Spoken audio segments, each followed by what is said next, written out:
বিজয় মুকুট মাথায় তোলার শেষ সময় হাজার হাজার মানুষের অপেক্ষা। কে হচ্ছেন ১১৫তম আসরের চ্যাম্পিয়ন? ঠিক তখনই প্রায় ১১ মিনিট লড়াইয়ের পর বাঘা শরীফের হাত উঁচিয়ে ধরেন রাশেদ, যা দেখে রীতিমতো প্রশ্ন জাগে সবার মাঝে।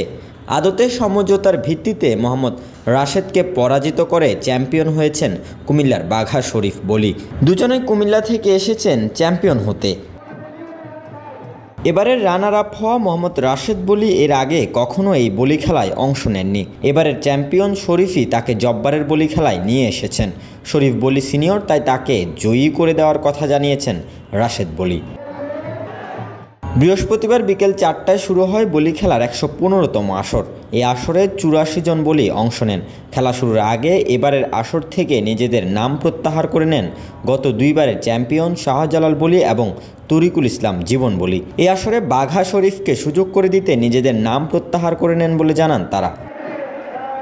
ইংরেজ শাসনের বিরুদ্ধে যুব সমাজকে ঐক্যবদ্ধ করতে চট্টগ্রামের ব্যবসায়ী আব্দুল জব্বার ১৩১৬ সালের ১২ বৈশাখ প্রচলন করেন বলি খেলার।